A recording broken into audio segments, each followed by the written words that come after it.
Going Dutch Season 2, Episode 5 Recap. Maggie's career on the line. Rating. What is happening here? Corporal Papadakis is dressed like Shrek, to the point of being green, sitting in Colonel Quinn's office. Major Shah looks sternly on as Colonel Quinn questions Papadakis about why he's dressed this way. Papadakis does understand and says he got his costume from a Halloween store. He says he's an angry green swamp ogre. Side note. Isn't that what Shrek is? Major Shah tells the colonel that the troops chose to watch Shrek for the 17th movie night in a row. Papadakis says Shrek is a generational cultural touchstone. Colonel Quinn tells Major Shah that Shrek is officially banned. All Shrek movies are banned. Papadakis is shocked and upset. What an odd first meeting of the day for Colonel Quinn. His next meeting is with Specialist Gideon dressed as a giant donkey.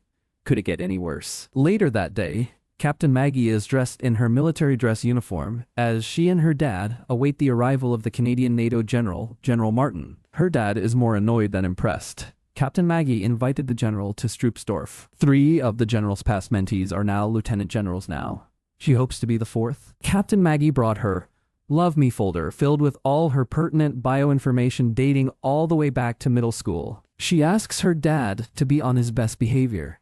He does get some Canadian jokes in before the general arrives. Charmed by a general, the general's car arrives. Captain Maggie and Colonel Quinn come to attention and salute General Martin. The colonel is impressed and puts on his best smile.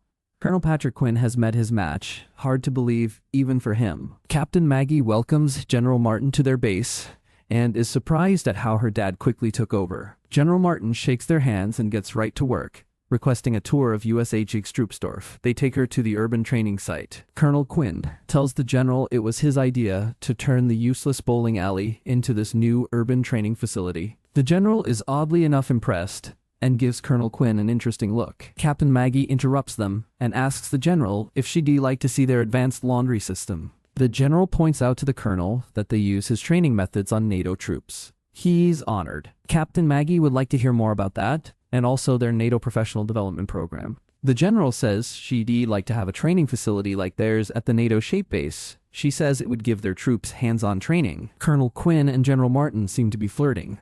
Captain Maggie interrupts them and wants to continue showing the general around. General Martin wants to host both Captain Maggie and Colonel Quinn at her base. Quinn and Martin start flirting again. At the headquarters, Sergeant Conway stops Major Shah in the hall to ask if they really banned Shrek movies. She says those movies mean a lot to the younger soldiers, because he's a down-to-earth outsider. Shah tells her the order still stands. Shrek is banned. Everything about this situation is ridiculous, but seems to add another layer of funny antics. Colonel Quinn and Captain Maggie are at home, and the colonel is dressed in civilian clothes, looking very nice. Maggie asks where he's going. He's about to stop by and see General Martin to ensure she knows where the dining facility DFAC is. Maggie begs her dad not to sleep with the general. She does want it to get messy. He has a pattern with women to sleep with them, then dump them. Maggie begs her dad to not mess things up for her, at least not until she becomes General Martin's next mentee. He agrees to wait. General Martin surprises Colonel Quinn by coming to his place. He tries to ignore the natural attraction they have. The general notices and asks him what is going on. She points out they have a perfect connection, and neither of them is in their chain of command. They aren't even in the same army. He relaxes and tells General Martin about Maggie not wanting him to get messy with the general. General Martin orders him to get messy with her. Shrek Strike Sergeant Conway tells the troops in the library that Shrek is banned and they won't be seeing it anymore. Major Shah says they have a substitution that could replace Shrek. It is a VHS tape of his favorite childhood movie, The Never-Ending Story. Nobody wants to see it, and the troops walk out. Nighttime maneuvers Colonel Quinn and General Martin sleep together. They later start showing each other wounds they sustained during battles. They have a lot of fun and get messy again. Change of plans. Captain Maggie and Colonel Quinn meet in the Stroopsdorf rear garden. He is extra perky and happy, and Maggie notices his attitude change.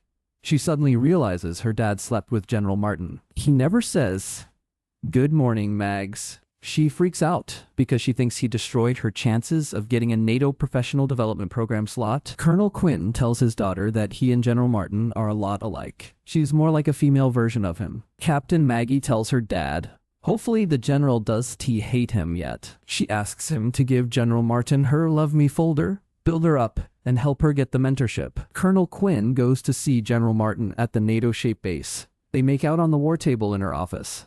The general has to get to a meeting. Colonel Quinn quickly tries to put in a good word for his daughter and invites her over for a family-style gathering. The general says she does do family style. He tries to give her Captain Maggie's folder, but the general rushes away telling him to call her office. Back at the Stroopsdorf base, the Shrek strike continues. Major Shaw asks why the soldiers are eating raw onions. He's told because it's Shrek's favorite food. Major Shaw is following orders and refuses to cancel the Shrek ban. War Games Captain Maggie and Colonel Quinn go to see General Martin at her base, but an aide tells them General Martin is unavailable. She can give them a tour of the base. Captain Maggie asks her dad why the general is blowing him off if she is so into him. He says she's not blowing him off. He goes to General Martin's office, and she's there rewrapping her hockey stick. She apologizes and says she's breaking up with him, using the direct Canadian breakup method. Captain Maggie tries to calm them down. Colonel Quinn challenges General Martin to a war game competition. She agrees and names the country he will use to crush NATO. The general chooses Bhutan.